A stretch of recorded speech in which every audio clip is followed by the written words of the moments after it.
দর্শক, আপনারা ATN news দেখছেন। সবাইকে আমন্ত্রণ জানাচ্ছি ইসলামী ব্যাংক হ্যাপেনিং পয়েন্টের আয়োজনে। আজকে আপনাদের সঙ্গে আছি আমি জান্নাতুল ফিরদাউস কবিতা। দর্শক, আমরা জানি যে জাতীয় সংসদে অর্থমন্ত্রী আহম মুস্তফা কামাল 2023-24 অর্থ বছরের একটি বাজেট পেশ করেছেন। 7,61,785 কোটি টাকার এই বাজেটে শিক্ষা এবং প্রাথমিক ও গণশিক্ষা মন্ত্রণালয়ের অধীনে 88,162 কোটি টাকা বরাদ্দের প্রস্তাব করা হয়েছে। দর্শক, আমরা আজকে কথা বলতে চাই শিক্ষা বাজেট নিয়ে, যেটা এতক্ষণে আপনারা হয়তো বুঝে গেছেন কেমন হলো এবারের শিক্ষা বাজেট। আর কথা বলার জন্য আমরা আমাদের মাঝে স্টুডিওতে অতিথি হিসেবে পেয়েছি বঙ্গমাতা শেখ ফজিলাতুন্নেসা মুজিব বিজ্ঞান ও প্রযুক্তি বিশ্ববিদ্যালয়ের পরিচালক অধ্যাপক কর্নেল শরীফউদ্দিন স্যারকে। স্যার, আপনাকে স্বাগত জানাচ্ছি। কেমন আছেন? হ্যাপেনিং পয়েন্টের স্টুডিওতে এসেছেন। ধন্যবাদ। Fine, thank you. জি, শুরুতেই যে বিষয়টি জানতে চাইব যে বৈশ্বিক এত যে টানাপোড়েন এই সময়টাতে 2023-24 অর্থ বছরের বাজেটের সবচেয়ে বড় চ্যালেঞ্জ বিবেচনা করা হচ্ছে সুদের টাকা পরিশোধ, জনকল্যাণে বড় আকারের ভর্তুকি দেয়া এবং আইএমএফের শর্ত মেনে রাজস্ব আদায়ের অঙ্কটা বাড়ানো। এত সব চ্যালেঞ্জের মধ্যে এবারের শিক্ষা বাজেট আসলে কতটা সন্তোষজনক হলো বলে মনে করছেন, এবং শিক্ষা খাতে মূল যে তিনটি সেক্টর আমরা জেনে থাকি যে শিক্ষার্থী, শিক্ষক এবং প্রতিষ্ঠান প্রশাসন, এই তিন অংশীজনের স্বার্থ কতটা সংরক্ষণ হয়েছে এই বাজেটটাতে? ধন্যবাদ। সম্প্রতি আমাদের বাজেট ডিক্লেয়ার করা হয়েছে। আমাদের আইন প্রণয়নকারী সংস্থা যারা এবং মেম্বার অফ পার্লামেন্ট এটা নিয়ে আলোচনা করছেন। আলোচনা করে আমাদের একটা সুষ্ঠু দিক নির্দেশনা আসবে। আপনি অলরেডি বলেছেন যে 7,61,785 কোটি টাকার একটা বাজেট দেওয়া হয়েছে।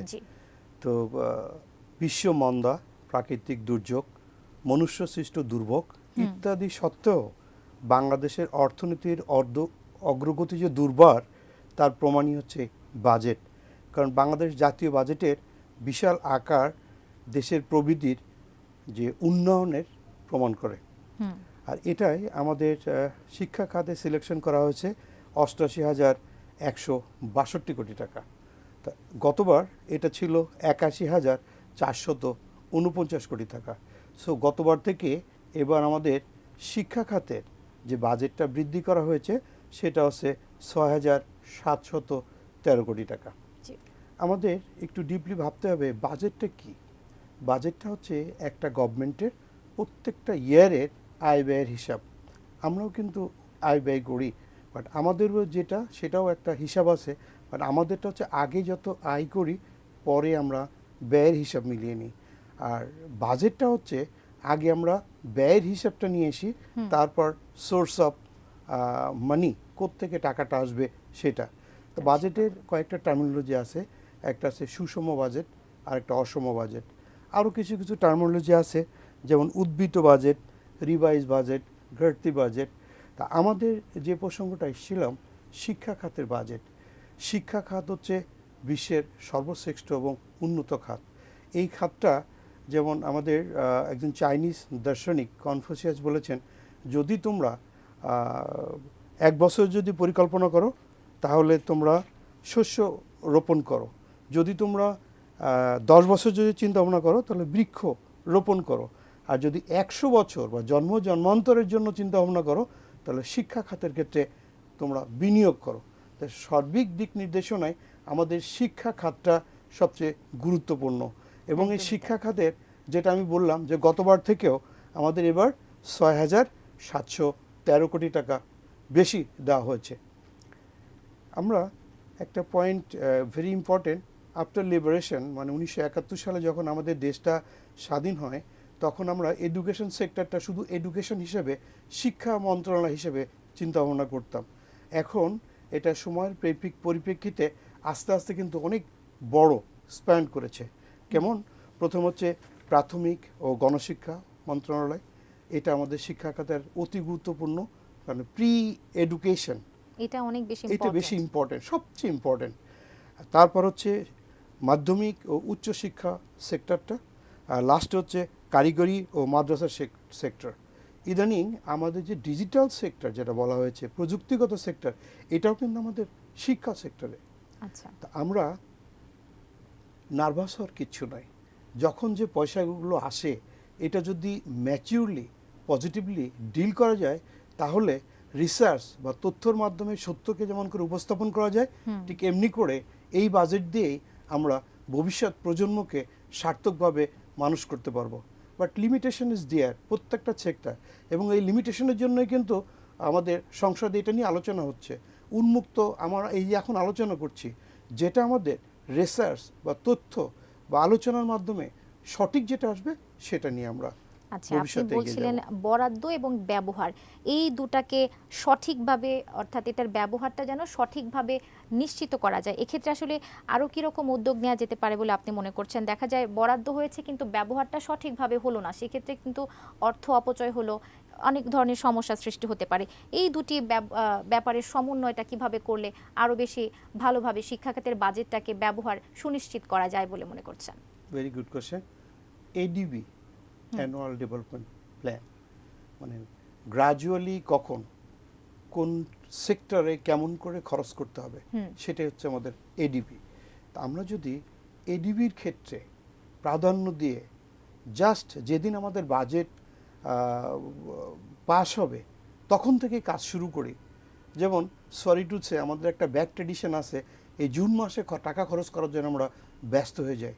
এটার জন্য আমাদের পরিকল্পনার অভাব, অথবা ওই সেক্টরে যারা দায়িত্বপ্রাপ্ত ব্যক্তিবর্গ আছেন তারা এই প্ল্যানিংয়ের ক্ষেত্রে হয়তো সঠিক বা ম্যাচিউর ডিসিশন নিতে পারেন নাই, সেই জন্য শেষ মুহূর্তে এসে তাড়াহুড়ো করে একটা ডিসিশন দিচ্ছে। কিন্তু আমি আগেই যেটা বলেছি, আগে আমাদের খরচের সেক্টরটা সিলেকশন করে তারপরে সোর্স অফ ইনকাম ডিপেন্ড করে আমাদের বাজেট দেওয়া হয়। সো এটা কিন্তু অনেক আগে থেকে আমাদের বুঝতে হবে কখন কোথায় কেমন করে খরচ করতে হবে। এটা যদি আমরা একটা শখে বেঁধে নিই, এটা যদি আমরা পরিকল্পনা হিসেবে এগিয়ে যাই, এটা যদি আমরা ম্যাচিউরলি ডিল করি, তাহলে উন্নতি আমাদের আসবেই। একটা জিনিস, প্রাথমিক ও গণশিক্ষা মন্ত্রণালয় গতবারের বাজেট ছিল ৩১,৭৬১ কোটি টাকা, এবার সেখানে দেওয়া হয়েছে ৩৪,৭22 কোটি টাকা। সো নিয়ার অ্যাবাউট ৩,০০০ কোটি টাকা কিন্তু অতিরিক্ত দেওয়া হয়েছে। এখন শিক্ষা মন্ত্রণালয়ের মাধ্যমিক ও উচ্চশিক্ষা বিভাগের গতবারের বাজেট দেওয়া হয়েছিল ৩৯,৯৬১ কোটি টাকা, এবার সেই বাজেট দেওয়া হয়েছে ৪২,৮৩৮ কোটি টাকা। আবার কারিগরি ও মাদ্রাসা বিভাগ, যেটা আমাদের নতুন সংযোজন হয়েছে, কর্মজীবনমুখী শিক্ষা, বা আমরা যে বাইরে যে রেমিটেন্স আনার জন্য যে রেমিটেন্স যোদ্ধাদের পাঠিয়ে দিই তাদেরকে সুশিক্ষিত করে যাতে অতিরিক্ত রেমিটেন্স আসে, সেই সেক্টরটা হচ্ছে কারিগরি সেক্টর। তো এখানে গতবার দেওয়া হয়েছিল ৯,৭২৭ কোটি টাকা, এবার সেখানে বাজেট দেওয়া হয়েছে ১০,৬০২ কোটি টাকা। এখানেও আমাদের প্রায় ১,০০০ কোটি টাকা দেওয়া হয়েছে। তো গতবার আমাদের যেখানে যে যারা দায়িত্ব ছিলেন, সরকারের দায়িত্বপ্রাপ্ত কর্মকর্তা, সচিব এবং আমাদের যে রাজনৈতিক কর্মকর্তা, মন্ত্রী, তারা যে প্রত্যেকটা সেক্টরের ডিসিশন নেন, এই ডিসিশন যদি ওয়েল অ্যাহেড নেন, যদি আমাদের শিক্ষাকে আমরা স্মার্ট বাংলাদেশ গঠন করতে যাচ্ছি, এই স্মার্ট বাংলাদেশ শুধু এডুকেশন সেক্টরের জন্য নয়, আমরা জানি 4টা কি পয়েন্টের মাধ্যমে এটাকে সংজ্ঞায়িত করা হয়েছে। এই জন্য আমাদের সকলকেই সার্বিকভাবে এগিয়ে আসতে হবে। নতুন প্রজন্মকে সঠিকভাবে মানুষ করতে গেলে যে অর্থই আমরা পেয়েছি, এটা আগে ম্যাচিউরলি তাদের মাঠে সঠিক ব্যবহারটা নিশ্চিত করতে যেন আমরা পারি, সেটা সঠিক ব্যবহার নিশ্চিত করলে সঠিক প্রজন্ম ভবিষ্যতের বাংলাদেশের পতাকা নিয়ে বিশ্বের বুকে নেতৃত্ব দিতে অবশ্যই পারবে। জি, অবশ্যই। এবার একটু বলবেন আমাদেরকে, ইউনেস্কোর পর্যবেক্ষণ এবং প্রতিবেদন অনুসারে যদি আমি বলি, একটি দেশের শিক্ষা খাতে বরাদ্দ হওয়া উচিত মোট বাজেটের 20% অথবা মোট দেশজ উৎপাদন কিংবা জিডিপির 6%। আপনার কাছ থেকে জানতে চাইব যে শিক্ষা খাতে বাজেট বরাদ্দটা আসলে কেমন হওয়া উচিত? গুড। ইউনেস্কো এটা একটা ইন্টারন্যাশনাল অর্গানাইজেশন, তারা যে ডিসিশন দেয়, তারা রিসার্চ, দীর্ঘদিনের কর্মের মাধ্যমে যে অ্যাকুরেট ডিসিশনটা পেয়েছে সেটার উপর দিয়েছে। বাট এটা কিন্তু সব দেশের ক্ষেত্রেই যে একই মেজারমেন্ট হবে সেটা আশা করা ঠিক না। আমাদের জাতির পিতা বঙ্গবন্ধু শেখ মুজিবুর রহমান 1971 সালে যখন প্রথম বাজেটটা দেওয়া হয়, উনি কিন্তু প্রথমেই বলেছিলেন যে মিনিমাম 4% এখানে দিতে হবে, যেটা ইউনেস্কো 6%, ওটা সদ্য স্বাধীন দেশের ক্ষেত্রে বলা হয়েছিল। আবার আর একটা সেক্টর আছে যেটা কুদরতি খোদা শিক্ষা কমিশনটা, তারা 6%, 5 to 7% কথা বলা হয়েছিল। আমাদের স্বাধীন বাংলাদেশের সর্বপ্রথম যে শিক্ষানীতি হয়েছে এটা হয়েছে 2010-এ। তো এই শিক্ষানীতিতেও বলা হয়েছে 4% দেওয়ার জন্য। তো 4% দিতে হবে, কিন্তু তখন কিন্তু এই জিনিসটা আমাদের ক্যালকুলেশন আসেনি যে কখনো আমাদের বিশ্ব মন্দা, pandemic situation, war situation, unforeseen situation আসবে, এগুলো ফেস করতে হবে। বাট আমাদের সকল সেক্টরকে গ্রাজুয়ালি এগিয়ে নিয়ে যেতে হবে।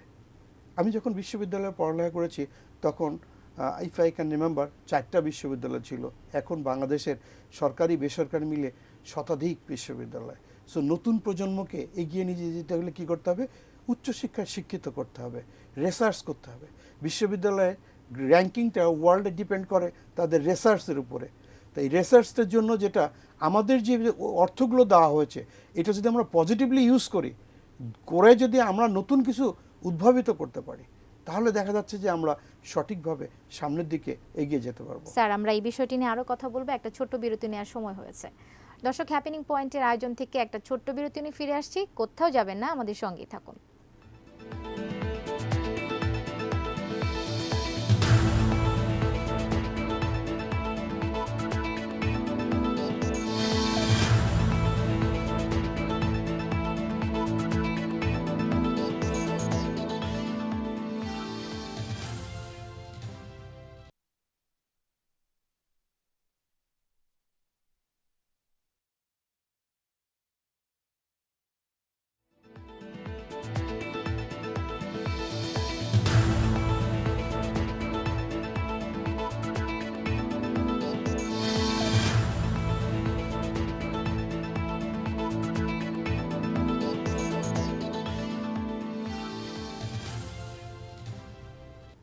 দর্শক, বিরতির পর ফিরে এসে সবাইকে আবারও আমন্ত্রণ জানাচ্ছি ইসলামী ব্যাংক হ্যাপেনিং পয়েন্টে। দর্শক, আমরা আজকে কথা বলছিলাম শিক্ষা খাত, বাজেটে শিক্ষা খাতের কি পরিমাণ অংশ এসেছে। আসলে বাজেটে শিক্ষা খাতের বরাদ্দ বাড়ানোটাই কি সমাধান, নাকি সঠিক শিক্ষানীতির প্রয়োগটাও ইম্পর্টেন্ট? এই বিষয়টাও আমরা আমাদের অতিথির কাছ থেকে জানবো। স্যার, যেটি বলছিলাম আমাদের দর্শকদের উদ্দেশ্যে, শিক্ষা খাতের দীনতা দূর করার ক্ষেত্রে আসলে আমাদের বর্তমান শিক্ষানীতি কতটা সুশৃঙ্খলভাবে চলছে এবং বাজেটের পাশাপাশি যথোপযুক্ত শিক্ষানীতির গুরুত্ব কতটা বলে মনে করছেন? হাজার মাইলের পদক্ষেপ একটা স্টেপ নিয়ে শুরু হয়। জি, আমাদের 2010 সালে আমাদের শিক্ষানীতি চালু হয়েছে, যেটা বর্তমান গভর্নমেন্ট মাননীয় প্রধানমন্ত্রী শেখ হাসিনার দিক নির্দেশনায় তৈরি করা হয়েছে।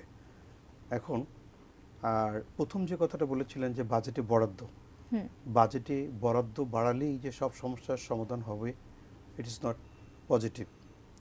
তো অর্থ প্রয়োজন, বাট বেঁচে থাকার জন্য যতটুকু প্রয়োজন সেটা হচ্ছে মিনিমাম, দ্যাট ইজ বেসিক।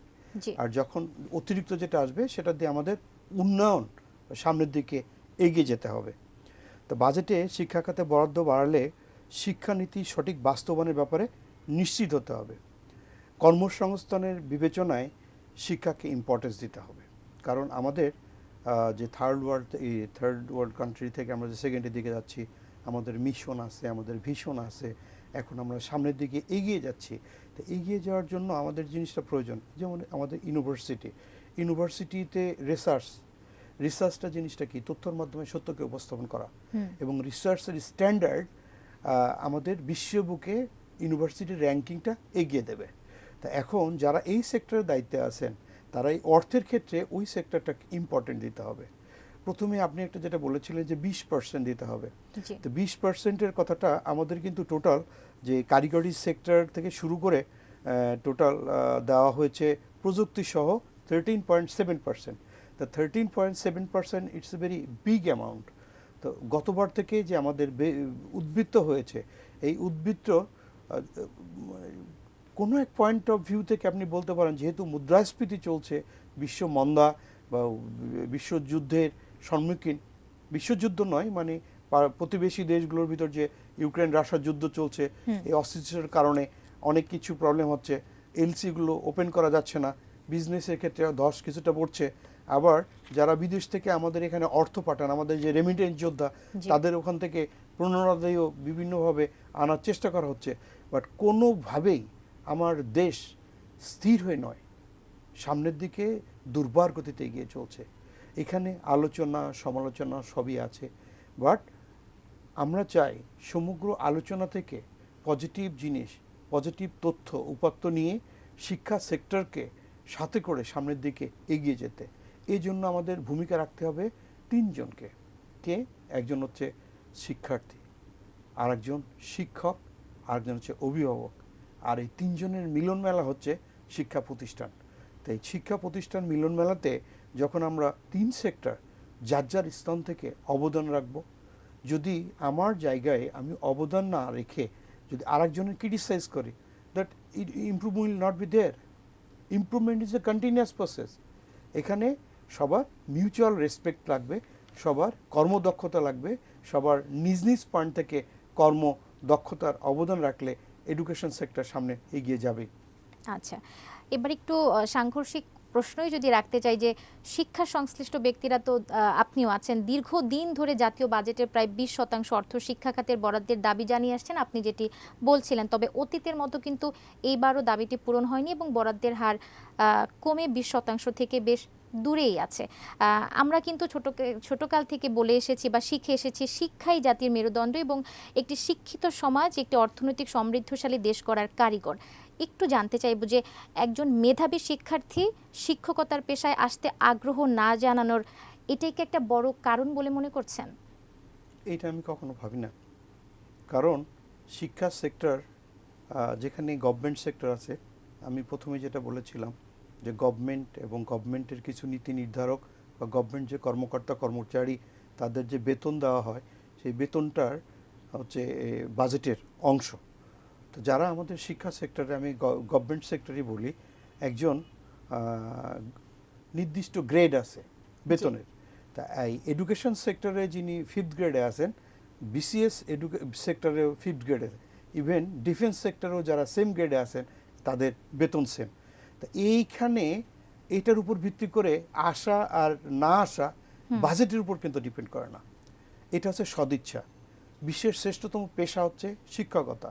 কারণ আমি আপনার এই স্টুডিওতে আগেও বলেছি যে শিক্ষকতা এমন একটা পেশা যে অমর, যিনি তার আদর্শ শিক্ষা দিয়ে একজন শিশুকে যিশুতে পরিণত করতে পারেন। আজকে যে প্রত্যেকটা সেক্টরে রাষ্ট্রপ্রধান বলেন, সেক্টর প্রধান বলেন, ইঞ্জিনিয়ার, ডাক্তার, বিসিএস অফিসার, প্রত্যেকটা সেক্টর থেকে যারা আজকে প্রতিষ্ঠিত হয়েছে তারা কিন্তু ওই শিক্ষকের ছোঁয়া নিয়েই এখানে এসছে।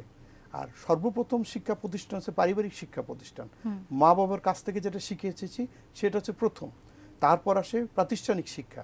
প্রাতিষ্ঠানিক শিক্ষা দেওয়ার জন্য আমাদের যে অর্থ খরচ হয়, এই অর্থ খরচটা অর্গানাইজড হতে যেটা এসছে সেটাই হচ্ছে আমাদের বাজেট। আমাদের বাজেট কিন্তু এবার কিন্তু বাংলাদেশের 52তম বাজেট। এই গভর্নমেন্টের এটা এই টেনিওরের কিন্তু শেষ বাজেট। তো ওনাদের বাজেট দিতে গেলে কিন্তু অনেক সেক্টর ক্যালকুলেশন নিয়ে আসছে। 50তম মানে 52তম বাজেট, যেটা অর্থমন্ত্রী স্পষ্ট বলেছেন যে আমাদের 8ম পঞ্চবার্ষিক পরিকল্পনার অংশ হিসাবে এই বাজেটটা দেওয়া হয়েছে। আর প্রথমেই আমরা যে সদ্য স্বাধীন দেশে যে বাজেটের কথা বলেছিলাম বা শিক্ষা সেক্টরের কথা বলেছিলাম, এখন কিন্তু সেই সেক্টর শুধুমাত্র অ আ ক খ বা শুধুমাত্র লেখাপড়া শিক্ষণের মাধ্যমে নয়, এখন চলে আসছে কোথায়?